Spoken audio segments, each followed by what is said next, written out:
మానవ జీవితములో మార్పును కలిగిస్తున్న మహోన్నతమైన దేవాది దేవుని సన్నిధిలో ఈ ఉదయకాల సమయంలో ప్రభు పాదముల చెంత ఈ విధంగా మీ అందరితో కలిసి దేవుని స్తుతించి ఆరాధించే ఈ చక్కటి భాగ్యాన్ని అనుకూలతున్న అవకాశాన్ని ఆ కృపగలిగిన ప్రభు మహోన్నతుడు మనకు మన కుటుంబాలకు ఈ ఉదయకాల సమయంలో ఆయన ప్రసాదించినందుకు ఆ దేవాది దేవునికే మహిమ ఘనత ప్రభావములు చెల్లునుగాక.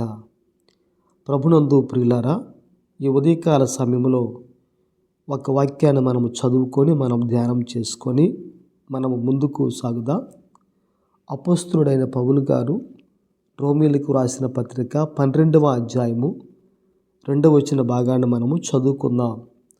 12వ అధ్యాయము 2వ వచన భాగాన్ని మనం దేవుని యొక్క వాక్యములో చూడగలిగితే, మీరు ఈ లోక మర్యాదను అనుసరింపక ఉత్తమమును అనుకూలమును సంపూర్ణమునయున్న దేవుని చిత్తమేదో పరీక్షించి తెలుసుకున్నట్లు మీ మనస్సు మారి నూతన మగుట వలన రూపాంతరము పొందుడి అని బైబిల్ గ్రంథములో ఈ చక్కటి మాటను మనం ఈ దినం చూడగలుగుతూ ఉంటున్నాం.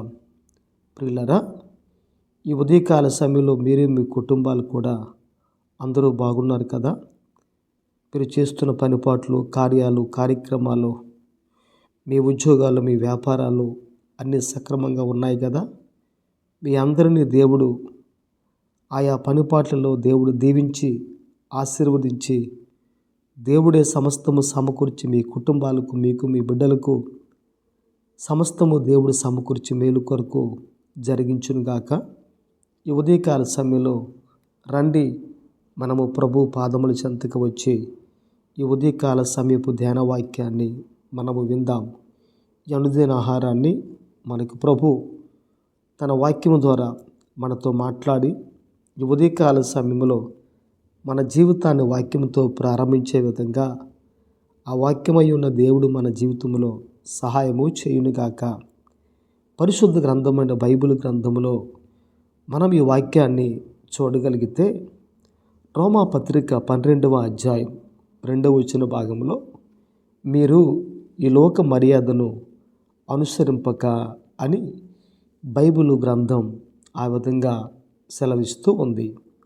క్రైస్తవుడు ఈ లోక మర్యాదను అనుసరించాలా లేకపోతే అనుసరించకూడదా అని మనము చూడగలిగితే, క్రైస్తవుడు ఈ లోకానికి వేరై రక్షణ పొంది ఉన్నాడు గనుక, రక్షణ పొందిన వ్యక్తి రక్షకుణ్ణి చూస్తూ ముందుకు వెళ్ళాలి. కానీ రక్షణ పోగొట్టుకునే కార్యాల పట్ల లోకం వైపు ఒక వ్యక్తి చూడగలిగితే, లోకాన్ని చూసిన వ్యక్తి ఈ లోక మర్యాదను, ఈ లోక సాంప్రదాయాన్ని, ఈ లోక సిద్ధాంతాలను అనుసరించిన వ్యక్తిగా తన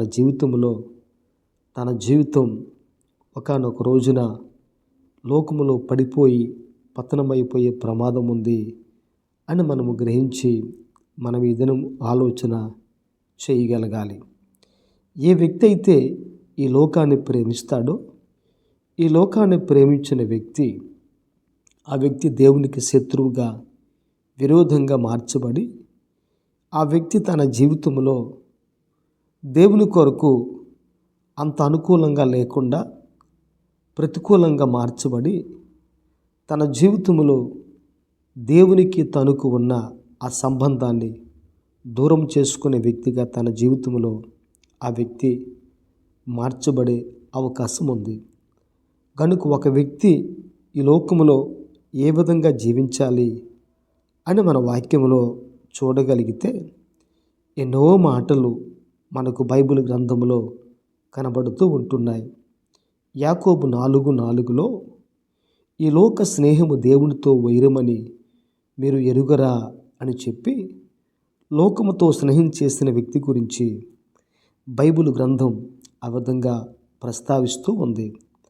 కనుక ఎవడైనను ఈ లోకముతో స్నేహాన్ని చేసినట్లయితే ఆ వ్యక్తి దేవునికి విరోధని, ఆ వ్యక్తి దేవునికి శత్రువుగా మార్చబడతాడు అని ఈరోజు బైబిల్ గ్రంథంలో ఈ మంచి మాట మనం చూడగలుగుతూ ఉంటున్నాం. గతించిన కాలంలో మనము దేవునికి దూరస్తులుగా ఉన్నాం. మన జీవితాన్ని దూరంగా చేసిన ఆ పాపాన్ని, ఆ లోకాన్ని విడిచిపెట్టి ఇప్పుడు మనము దేవునికి దగ్గరగా ఉన్నాం.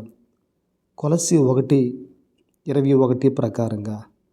గనుక ఈరోజు మనము దేవునిలో విశ్వాసాన్ని ముందుకు కొనసాగించగలిగితే మన జీవితాన్ని చూసిన ఆ ప్రభు మన జీవితంలో గొప్ప దీవెన, సంతోషాన్ని, సమాధానాన్ని, ఆనందాన్ని ఇవ్వటానికి దేవుడు మన జీవితంలో గొప్ప ఆశీర్వాదాన్ని ఆయన పెట్టడానికి అవకాశం ఉంది అని ఈరోజు మనము గమనించి ఆలోచించాలి.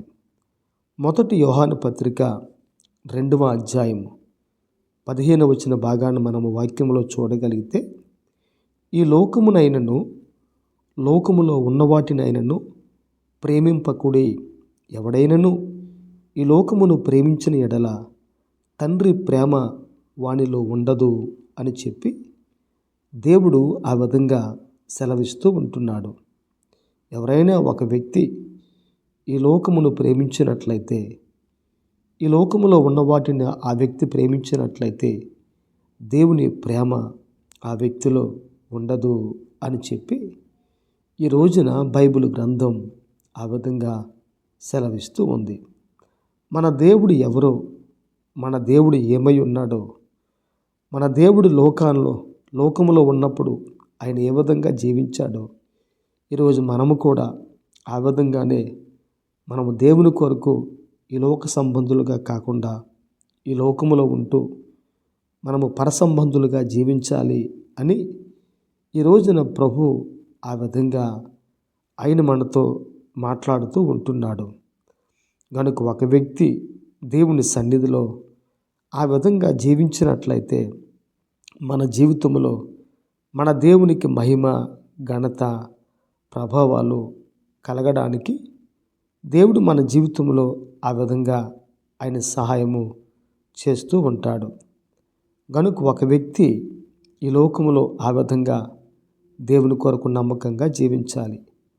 మొదటి యోహాను పత్రిక 4వ అధ్యాయము 4వ భాగాన్ని మనము చూడగలిగితే, చిన్నపిల్లలారా మీరు దేవుని సంబంధులు, మీలో ఉన్నవాడు లోకములో ఉన్నవాడి కంటే గొప్పవాడు కనుక మీరు వారిని జయించి ఉన్నారు అని చెప్పి ఆ విధంగా బైబిల్ గ్రంథం ఆ విధంగా సెలవిస్తూ ఉంది. మీలో ఉన్నవాడు లోకములో ఉన్నవాడి కంటే గొప్పవాడు కనుక లోకములో ఉన్నవాడిని చూడకుండా లోకము కంటే గొప్పవాడైన దేవాది దేవుణ్ణి చూస్తూ మన విశ్వాసపు అడుగులు, మన భక్తి జీవితాన్ని, మన శేష జీవితాన్ని దేవుని కొరకు ఆ విధంగా ముందుకు కొనసాగించాలి అని ఈరోజు దేవుడు ఆ విధంగా ప్రతి మనుషుని జీవితంలో అటువంటి ఆశను, నిరీక్షణను దేవుడు ఆ విధంగా కోరుకుంటూ ఉంటున్నాడు. కనుక ఒక వ్యక్తి దేవుని కొరకు దేవుని ఆశలు, ఆశయాలు తీర్చగలిగిన వ్యక్తిగా, దేవునితో నడవగలిగిన వ్యక్తిగా ఒక వ్యక్తి ఉంటే నిజంగా మన జీవితాలను దేవుడు అనేక మందికి ఈ ఉదయకాల సమయంలో ఆశీర్వాదకరంగా దేవుడు చేస్తాడు. మీరు ఈ లోక మర్యాదను అనుసరింపక అని బైబిల్ గ్రంథములో మనం ఈ మాటను చూడగలుగుతూ ఉంటున్నాం. లోకపు మర్యాద వేరు, దేవుని మర్యాద వేరు. దేవుని మర్యాద దైవికమైనది, దేవునికి దగ్గరగా సమీపంగా చేస్తుంది. లోకపు మర్యాద ఎప్పుడు కూడా మనుషుని జీవితంలో నష్టాన్ని కలిగించే గొప్ప ఆవశ్యకత ఉంది అని ఈరోజు మనము గమనించి ఆలోచించాలి. సొదొమ పట్టణానికి లోతు వెళ్ళినప్పుడు సొదొమ పట్టణ ప్రజలను లోతు అన్నలారా అని అన్నప్పుడు ఆ ప్రజలు లోతును తక్కువగా, లోతును హేళన చేస్తూ ఆ విధంగా ఆయన మాట్లాడుతున్న మాటలు మనం బైబిల్ గ్రంథంలో చూస్తూ ఉంటాం. వీడెవడో తీర్పరిగా మన మధ్యకు వచ్చున్నాడు అని చెప్పి సొదొమ ప్రజలు లోతును ఆ విధంగా తక్కువగా మాట్లాడుతూ ఉన్న విధానం మనకు బైబిల్ గ్రంథంలో కనబడుతూ ఉంది. అది లోతు జీవించిన కాలములో ఆ విధంగా జరిగింది. కాలక్రమేణా లోతు సొదొమ పట్టణాన్ని విడిచిపెట్టి దేవుని కృపచేత తప్పించబడి ఆయన మరొక ప్రాంతానికి వెళ్ళినప్పుడు ఆ ప్రాంతంలో చాలా కాలం నివాసం ఉన్న తర్వాత తన కుమార్తెలు ఈ విధంగా మాట్లాడుకుంటూ ఉంటున్నారు. తండ్రి ద్రాక్షారసము త్రాగి మత్తుడై ఉన్నప్పుడు తన సహోదరి ఈ విధంగా మాట్లాడుకుంటూ ఉంటున్నారు. లోక మర్యాద చొప్పున పోవుటకు ఏ పురుషుడు లేడే అని చెప్పి లోకపు మర్యాద గురించి ఆ విధంగా ఆ బిడ్డలు మాట్లాడుకుంటూ ఉంటున్నారు.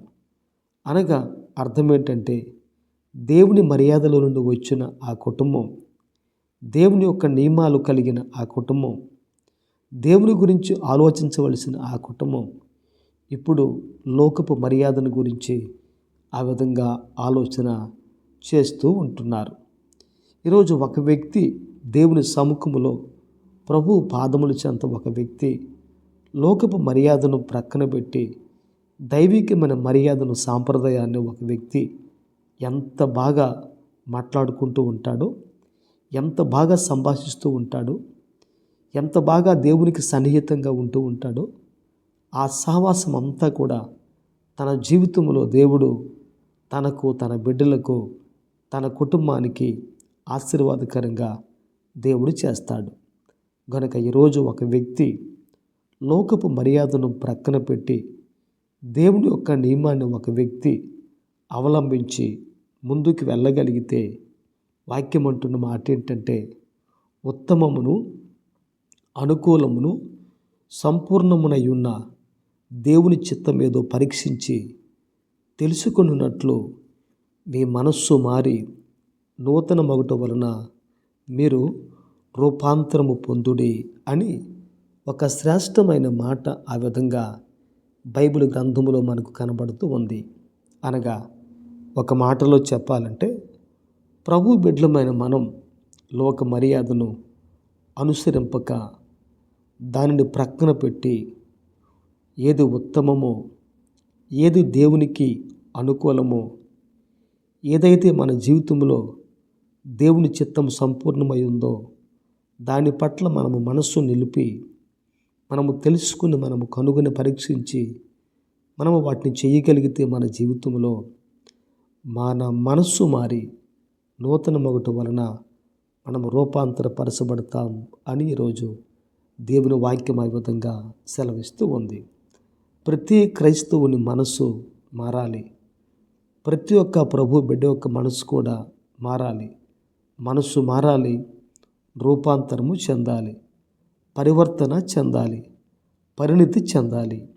ఈ మార్పును దేవుడు ఈ నూతన సంవత్సరంలో 2025వ సంవత్సరంలో దేవుడు నీలో నాలో ఈ మంచి మార్పును ఆ కృపగలిగిన దేవుడు కోరుకుంటూ ఉంటున్నాడు. కనుక మనము దేవుని కొరకు ఆ విధంగా